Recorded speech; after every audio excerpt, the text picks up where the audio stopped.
that the multicolor bags have eyes, like anime eyes. And if you see anything with the eyeballs, it's definitely rarer than the regular multicolor. Yeah, so you can see it has eyeballs there. I don't know if you can see, guys. Hey guys, welcome to my channel. I'm Jess. If you love shopping and handbag videos, please like and subscribe to my channel. I'm trying to get to 10,000 subscribers, so all your help would be awesome. Today I want to talk about handbags that I think I'm gonna regret selling in like probably the future.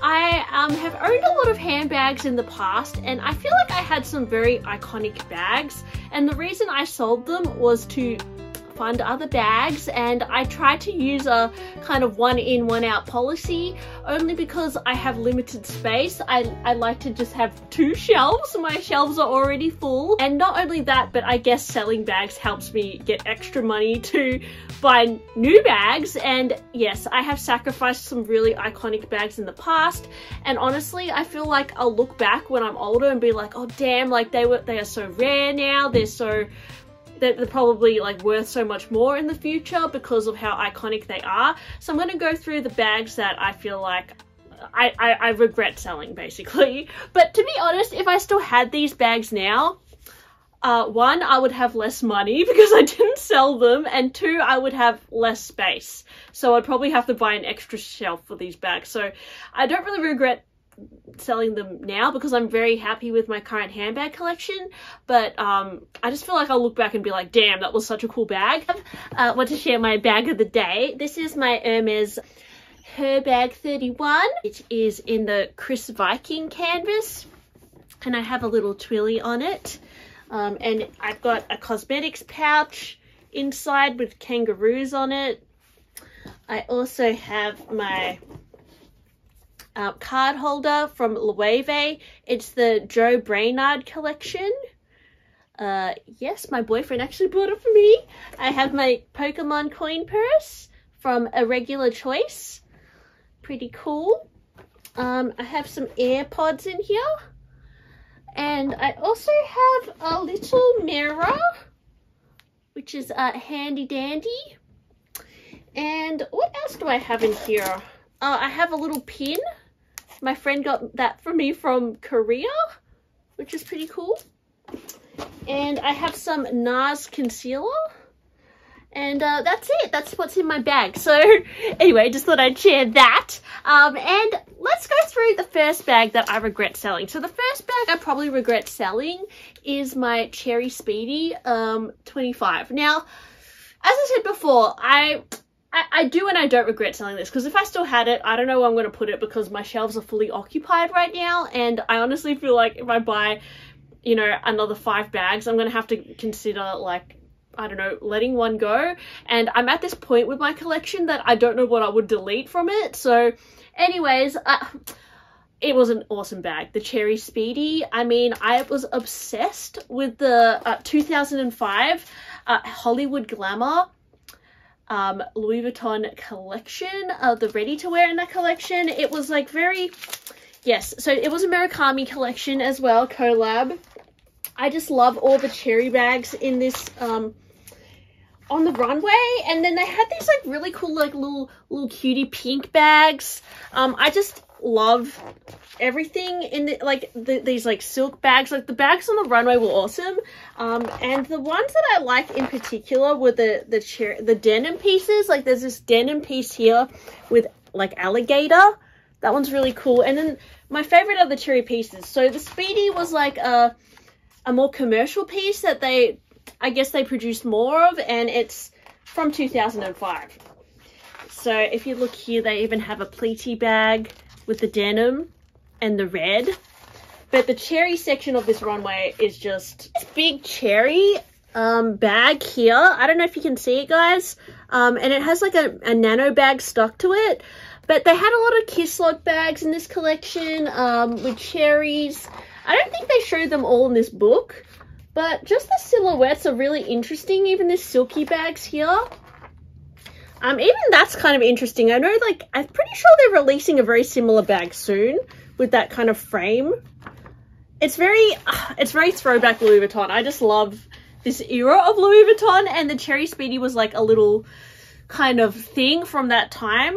and I loved it. So I actually bought it twice. The first time I bought it in a bit of a not so good condition, and I used to wear it a lot. Like I wore it like almost a few times a week, I'd say, and then I ended up selling it because it was like not in the best condition, and then I repurchased a better condition one, and then I sold it again because I've started becoming obsessed with Hermes, and I just thought, oh, gotta sacrifice something, so I ended up selling it. But yeah, it was a really gorgeous bag. Actually, another bag that I had that was very iconic was from 2003, and it's actually like from the original like Murakami collection with the multicolor and the cherry blossoms.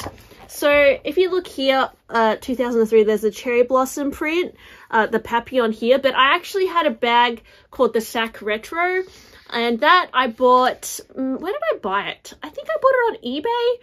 Yeah, I got it for a really good deal, and it was in really good condition, and I sold that because it was quite like, I just never wore it basically, and I thought it was like too funky. I loved it as a bag, and I thought the bow on it was adorable, but it always like looked very dated when I wore it, because it kind of is. It's very like, that design is, it's just not that modern basically. Like I feel like I had to put a lot of effort into styling it, and it wasn't like that. It wasn't one that I gravitated towards like using, but as a piece it was awesome. So I kind of just loved looking at that bag and staring at it. I also had a really rare piece. So if you look at the 2003 One Way, you'll notice that the multicolor bags have eyes, like anime eyes. And if you see anything with the eyeballs, it's definitely rarer than the regular multicolor. Yeah, so you can see it has eyeballs there. I don't know if you can see, guys. So anything with the anime eyes is like from the OG, you know, the first drop. Because the multicolor collection they did for like many years, but I had this bag called the I Miss You bag, and I bought this on Facebook, and it had the anime eyes on it, and I just thought this was like an ultimate collector's piece, and I ended up selling mine because the vachetta was very worn, and I think I just also wanted to buy Chanel bags or something, so this was one that I culled, but that was a really rare bag, and honestly very iconic for this time. And I think in the future that would be actually worth quite a bit. So I do kind of regret selling that for handbag investment purposes. But I mean, in terms of, yeah, I don't know. I probably wouldn't wear it now, to be honest, but it was a really cool bag. And I also had a lot of other really iconic Louis Vuitton bags that I sold, such as the watercolor papillon from the Richard Prince collection from 2008. I think that was actually an awesome bag, and I recently saw someone in real life wearing that bag, and it looked so good on them, and I was like, oh, that was such a cool bag. But I ended up selling that again because I was obsessed with, I don't know, probably Chanel or something. And then I would say Chanel bags that I think I'll definitely regret selling is probably my Duma backpack. I managed to find locally a lady selling a Duma backpack from the 90s for a really good deal, and I bought it, and this was a bag that I had wanted ever since I started getting into handbags, but they're always quite expensive on the pre-loved market. I ended up letting this go because I would just, I kind of just, yeah, it's the one in, one out policy thing, and because this was in like not the best condition, I decided to sacrifice it to buy like a Kelly bag or something. Like, you know, I was going through a phase where I was like deleting a lot of Louis Vuitton to like buy 3 Kelly bags, and that's what was one of them that went. But it sold really fast. Like a lot of these bags I had were pretty iconic, and they sold really fast, and a lot of them I actually, to be honest, made money on selling because I got them for really good deals. So it actually wasn't a bad decision to buy them because I found a lot of them I could actually profit from, and this was one of those bags that it was very iconic, but it's also like a bag that I think is pretty, like, it's not super rare, but it is rare to find at that price, and it's a bag that I don't think I would purchase again unless I found it for a good deal. And I just love backpacks. I actually don't have a designer backpack at the moment.